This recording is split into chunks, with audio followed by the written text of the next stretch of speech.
Aliens, Black, White, and Blood. I normally do not like anthology books. We went over, I think it was Moon Knight, Black, White, and Blood, and I think the Elektra one too. And those were just kind of, yeah. But this one, damn. What really drew me to this particular copy, it was Free Comic Book Day, so whoop, whoop. But this cover, just that, what do you call it? I don't know if it's really monochromatic's the right word, but just that black, black, white, and blood. It just really spoke to me. I was like, damn, I got to have this. And then when I opened it up and I saw this ship called, what the hell's the name of this ship called? Forward. Right there. I mean, my God, look at that. That is some gorgeous artwork. Even if it's 3D model rendered, still beautiful piece. And what I like as we go through these stories, as the book says, Black, White, and Blood, majority of the books are black and white, which really harkens back to me for the Dark Horse age of comics. So I don't know if it's just because the writers felt the homage or whatever, but I appreciate it as a longtime Alien fan. And just this ship. I just love how they use the little bit of red here to show, in the Star Trek world we call them the nacelles or whatever this is supposed to be. And then, of course, focusing on the name of the ship.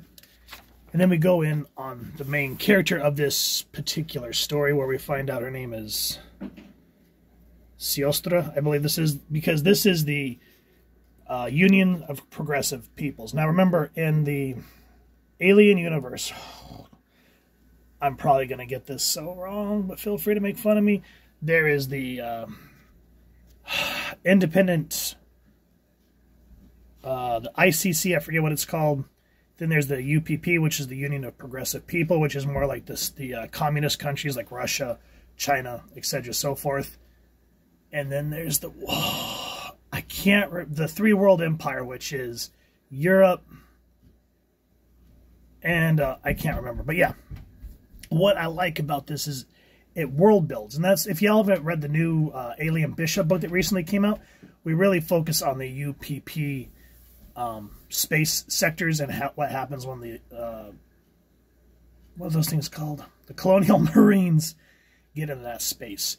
So seeing that this ship, the Forward, they come across a ship that has one life form on it.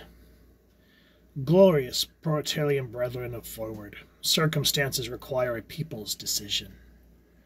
This is a story of those who came before, of how the path was paved for you.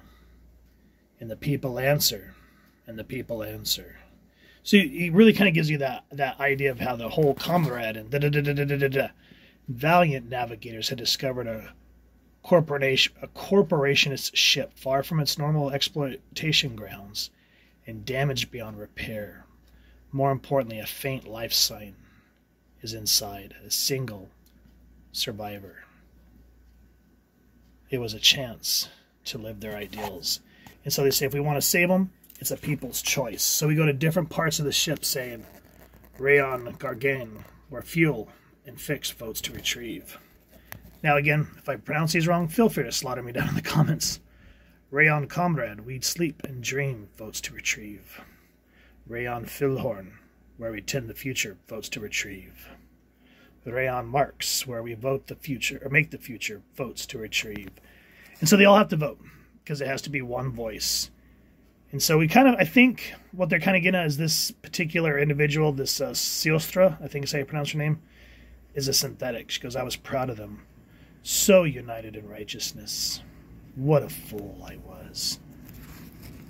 And so they find the ship, and she's talking about how, to stress how hard it was to dock this ship cannot be stated enough. And then I just love this little glimpse of Weyland-Yutani. They get aboard the ship. You getting purchase, Volka? Again, feel free to make fun of me. I'm getting give, keep cutting. Hello there inside, can you hear me?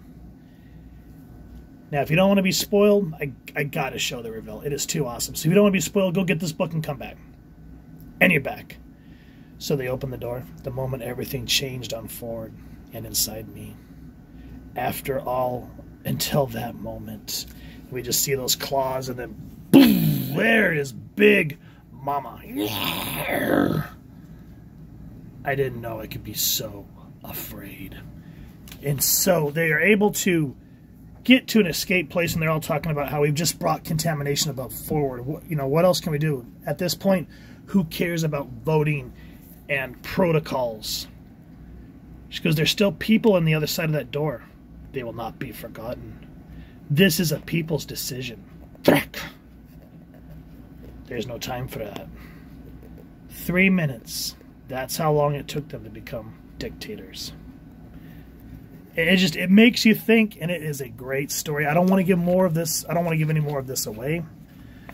Now, there are a lot of reading moments, so if you guys want to read this, feel free to pause it, check it out at your convenience. I'll kind of just do this.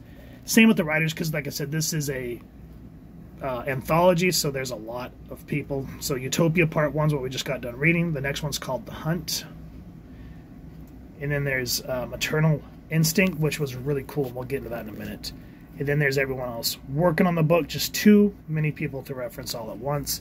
And I love how they actually made the A move like the opening of the Alien. Just really cool stuff. Now, this one was interesting. This kind of reminds me of, what was it called? I don't remember the series, but it's talking about when the Xenozip. I never read the comics, but I had the novelization of it. I think it was Genocide, maybe? Anyway, moving along, we see this hologram opening up for Weyland-Yutani. For as long as humankind has existed, we have been driven to conquer the unconquerable. From the highest peaks of Earth's mightiest mountains to the depths of the oceans, and out of space, where we are yet again asked to answer the call of one of our most primordial, innate drives. The drive to kill. And then again, that use of black and white. Really great work. And again, tonal change to show that we're in a different place. So these are like colonial Marines that are essentially allowing all these big wigs to go on an alien hunt. So think of it as like one of those rich people, very kindergarten glove hunts. And there's one particular, I can't remember her name off the top of my head, but she goes, how dangerous can these really be with force fields you're making us wear? I would have paid significantly more to hunt these bastards without a safety net. My company actually helped create these force fields. They really aren't very noticeable and should allow us an encounter with the alien that simply levels the playing field a bit. Some of us don't need the playing field leveled. And so they go into the hunt, and they're just yammering. So you can see how green they really are. This particular individual, he's like a movie star that has started alien films back on Earth, and so this guy's saying, you're just using this as a PR stunt to get your face back out there. Now, as we know, in the alien universe, things happen, dangers happen, and again, look at the use of black and white and red. Just a great way. And then I love just a little bit of green as we see things go foobar real quick in this story. Now, the last one is called Mother. And again, the use of black, white, green, and red, showing that the ship's containment has failed. And in this one, we are focusing on Mother.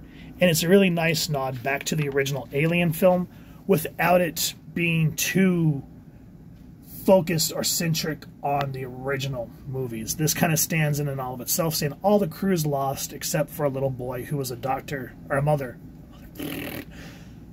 The son to one of the doctors. And Mother's working to initiate self-destruct, but she hesitates. And she has to walk this little boy on how to get to one of the last escape pods, which is through the hive. She goes, watch your step and do not look up. And there's a moment where Mother Machine says, I do everything I can to keep this boy from looking up and seeing that his mother was one of the captured.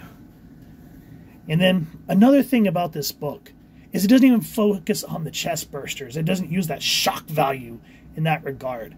I mean, I love that they use the facehugger here as a threat in the end, as well as the Queen. It is terrifying. You're wanting to root for this little kid, and you're really thrown off guard that his only savior on this ship is the ship's computer. And as it goes to end, she goes, after knowing... Oh, wait, let me kind of back it up a little bit. I don't want to give too much away here, but this last little bit, we see the little boy say, "Thank you, Mama. I understand what it is to have lives under your charge, to guide them while you can, often sending them out, then having to send them out to a hostile universe alone, after knowing you can protect them no longer. I suspect that's the best any mother can do." And it's just a really interesting take, especially, I guess, for me being biased because I'm a father. It hit me on a different level in this issue. But damn, I usually do not go for these type of anthology tales. But each one, again, does that world building for the Alien universe. That's why I'm loving the books by Titan Books right now. If you guys have not been reading them, hell yeah. Over on the After Dark channel, we did one on River of Pain, which is the in-between Alien and Aliens. This happens on LV-426 Acheron. So if you guys want to check that out, go over the After Dark channel. If you've enjoyed this comic, I really would appreciate it if you take a moment to like, share, and subscribe. Helps the channel more than you could possibly know. And if you mind hitting that fancy little Xeno bell next to subscribe, that way you guys can get notified and continue to get notified and come to the channel. And I love talking with y'all and hearing your thoughts and feedback down in the comments below or the socials, which I'll make sure to leave links down in the description. And if you've enjoyed what you've seen, please first and foremost support your local comic shop or wherever it is you'd like to get your comics and action figures. So with all that said, hope y'all continue to have an absolutely amazing day reading, and happy hunting, everyone.